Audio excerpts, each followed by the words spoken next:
The lies we tell ourselves. Have you ever noticed how easy it is to lie to yourself? We do this without realizing, and the worst, believing that everything is fine. We say that we do not care, when in fact we are destroyed inside, that we no longer want, when the heart still cries in silence, that we have already overcome, when everything inside of us still pulsates memories that we cannot erase. It's like building a wall between who we are and what we feel, only to not face what hurts. But the more we hide, the more the burden grows, and there comes a time when the truth begins to leak through the cracks of our own denial. The human mind has a curious instinct.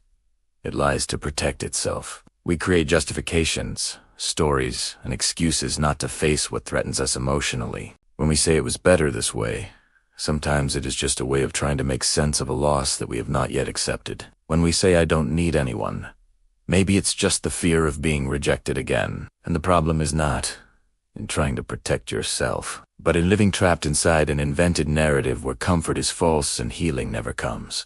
Pretending you don't feel it may seem like force, but in fact, it's just another way to escape. Every lie we tell ourselves has a cost, an invisible but profound cost. It prevents us from growing, evolving, and living authentically. Because while we believe in our illusions, we fail to hear what the heart is trying to say. We are stuck in cycles of self-sabotage, repeating mistakes, reviving pains, insisting on paths that have already proven to lead us nowhere. And the cruelest is that the more time we spend inside this illusion, the harder it becomes to distinguish what is true. There comes a point when the mask sticks to the face, and we get lost of who we really are. But there comes a moment when something within us awakens, a weariness of the lie itself, a call to be true, even if it hurts. And that's when courage appears, not as strength, but as sincerity. When we look inside and admit, I still feel, I have not yet overcome,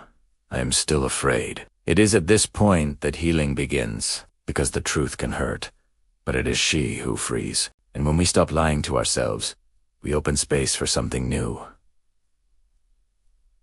something real, to grow inside of us. In the end, being true to yourself is the greatest act of self, because there is no peace in hiding what is real. There is no freedom in living an invented story. Truth is not the end of suffering, but the beginning of transformation. When we stop running from it, we cease to be prisoners of denial and become authors of our own healing. So the next time your heart tries to disguise what you feel, remember, the lies we tell ourselves may even protect us for a while, but it is the truth that, one day, brings us back to life.